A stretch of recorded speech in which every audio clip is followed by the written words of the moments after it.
दिल्ली के ओल्ड राजेंद्र नगर इलाके में एक कोचिंग सेंटर के बेसमेंट में पानी भर गया। इस दौरान 3 स्टूडेंट्स लापता हो गए। जांच के बाद तीनों स्टूडेंट्स की मौत की खबर है। तीनों के शवों को भी बरामद कर लिया गया है।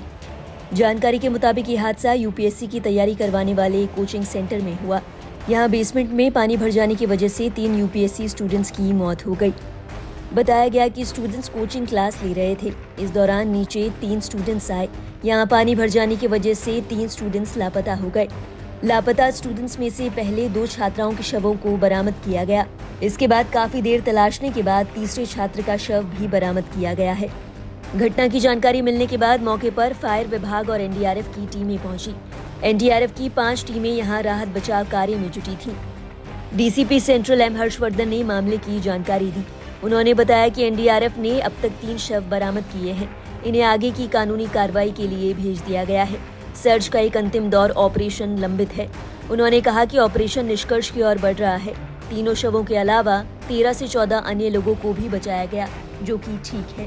पेशेंट टू द ब्रीफिंग, हम यहाँ पे रेगुलर बेसिस पे एवरी 2-3 आवर्स पे we are briefing you about the updates in the rescue operation. In continuation to the previous update, अभी एनडीआरएफ की जो डाइवर्स की टीम है, टोटल अब तक 3 bodies have been recovered, 2 female bodies and 1 male body. उनको further legal action के लिए हमने पोस्टमार्टम एग्जामिनेशन के लिए भेज दिया है। यहाँ पे कंटिन्यूसली वाटर को पंप आउट करने की काम जारी है। अभी एक फाइनल राउंड ऑफ सर्च बाकी है। काफी हद तक सर्च एंड रेस्क्यू ऑपरेशन काफी हद तक कंक्लूजन की तरफ चल पड़ा है।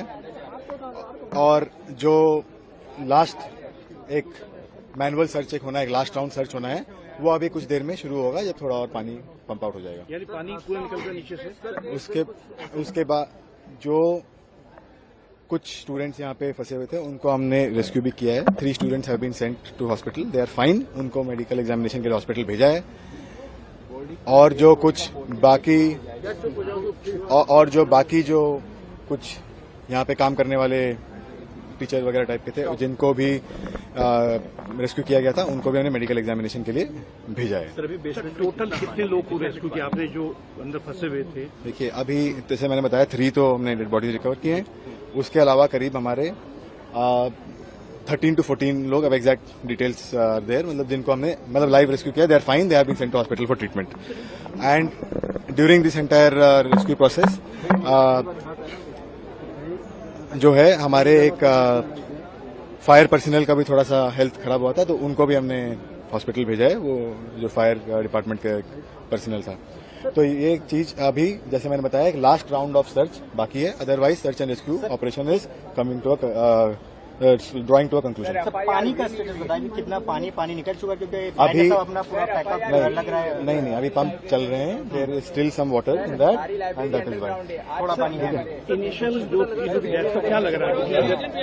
पानी को ये बेसिकली अब सर्च एंड रेस्क्यू के अलावा जो लीगल एक्शन वाला पार्ट है, किसी को अरेस्ट भी किया है क्या? We have registered a criminal case. हमारे फोरेंसिक टीम्स भी यहाँ पे हैं। हम उसको स्ट्रिक्ट सेक्शंस पे रजिस्टर करके we are taking proper action in that, हमारे फोरेंसिक टीम्स के साथ।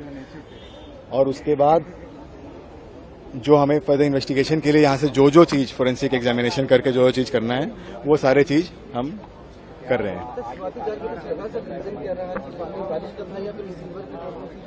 नहीं, देखिए, वो चीज अभी डिटेल इन्वेस्टिगेशन में आएगा।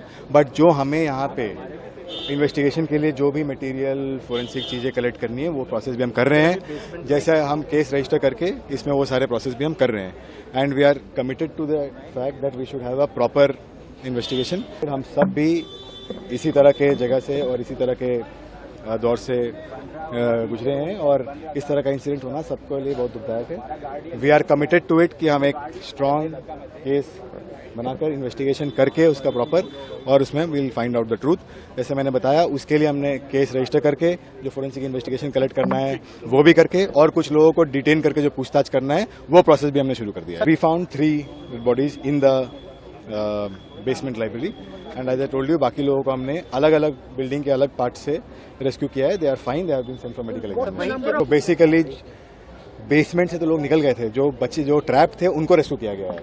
बाकी तो निकल के चले गए थे एंड वो सारे डिटेल इन्वेस्टिगेशन में आएंगे, कौन थे उस दिन में, उनके सबके स्टेटमेंट होंगे, all those things will happen. Old Rajendra Nagar की घटना पर एमसीडी के खिलाफ प्रदर्शन कर रहे छात्रों का कहना है कि 80% लाइब्रेरी बेसमेंट में है। महज 10 मिनट की बारिश में ही यहाँ पानी भर जाता है। एमसीडी की ओर से अब तक कोई कार्रवाई नहीं की गई। मैं बताना चाहूँगा सर कि जैसे यहाँ पे हम देखें तो सबसे बड़ी प्रॉब्लम जो है कि 80% लाइब्रेरियाँ जो है बेसमेंट में है, और हमें यहाँ ये देखने को मिलता है कि जैसे ही अगर बारिश 10 मिनट भी होती है यहाँ पे बाढ़ आ जाती है। तो आज तक इस पे एमसीडी वर्क नहीं कर रही है। ये रिस्पॉन्सिबिलिटी एमसीडी की है। अगर पानी भर जा रहा है, अगर 10 से 15 मिनट में दिल्ली में बाढ़ आ जा रही है, वारन में बाढ़ आ जा रही है, सबसे पॉश एरिया है, हम 2-2.5-3 लाख रुपए फीस दे के यहाँ पढ़ रहे हैं, इसकी रिस्पॉन्सिबिलिटी एमसीडी की है। यही एमसीडी अगर एक टपरी पर से पैसे लेने हों, जो लगी हैं उनसे पैसे लेने में बहुत रिस्पॉन्सिबल है। यहाँ पे आपको मैं बताना चाहूँगा कि अगर मान लीजिए आज एक लाइब्रेरी में ऐसा हुआ इंसिडेंट, इसको रेस्क्यू करने में 12 से 15 घंटे लग गए और किसी की लाइफ नहीं बची है, 99% लोग नहीं बचे हैं। दिल्ली में कोचिंग संस्थान में घटी इस घटना के बाद दिल्ली सरकार में मंत्री आतिशी का बयान सामने आया है। उन्होंने इस घटना को दुखद बताया है। सोशल मीडिया हैंडल एक्स पर पोस्ट करते हुए आतिशी ने लिखा, राजेंद्र नगर इलाके में एक यूपीएससी छात्र की बेसमेंट में पानी में डूबकर मौत हो गई। ये घटना बेहद दुर्भाग्यपूर्ण और दुखद है। सोच भी नहीं सकते कि इस बच्चे के परिवार पर क्या बीतेगी। अभी कुछ ही दिनों पहले पटेल नगर में एक छात्र की करंट लगने से मौत हुई थी। इस घटना की जवाबदेही तय होनी चाहिए। लापरवाही के दोषियों को सजा मिलनी चाहिए। मामले में दिल्ली की सांसद बांसुरी स्वराज की प्रतिक्रिया भी सामने आई है। ये बच्चे यहाँ पर अपना भविष्य संवारने आई थे, लेकिन माननीय विधायक दुर्गेश पाठक जी ने और माननीय मुख्यमंत्री अरविंद केजरीवाल जी की निकम्मी सरकार ने एक गुहार नहीं सुनी स्थानीय लोगों की। बार बार पिछले 1 सप्ताह से माननीय विधायक दुर्गेश पाठक जी को बोला जा रहा था कि नाले की डिसिल्टिंग करवा दीजिए, नाले की सफाई करवा दीजिए। आपके पीछे आप ही देख लीजिए, अभी भी 2.5 फुट पानी सड़क पर है। यही पूरा का पूरा पानी जाकर बेसमेंट में फिल हो गया है। आप जानते हैं डाइवर्स की जरूरत पड़ी है, तो आप खुद समझ सकते हैं कि कितनी गंभीर हालत है वहां पर। कह रहे पूरा का पूरा फर्नीचर तैर रहा है, ऊपर तक बेसमेंट जलमग्न है और बच्चों की डेथ हुई है इलेक्ट्रोक्यूशन के कारण।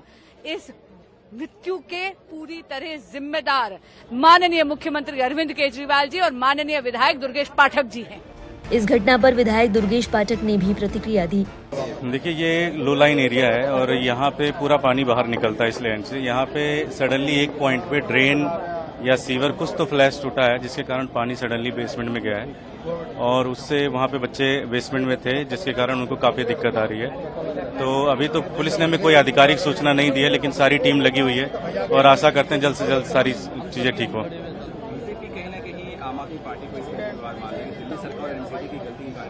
देखिए, राजनीति करने के लिए कोई कुछ भी कर सकता है, किसी को हम कुछ नहीं कह सकते। बीजेपी को भी बताना चाहिए, भाई 15 साल से उनका काउंसलर था, ड्रेनेज क्यों नहीं बना?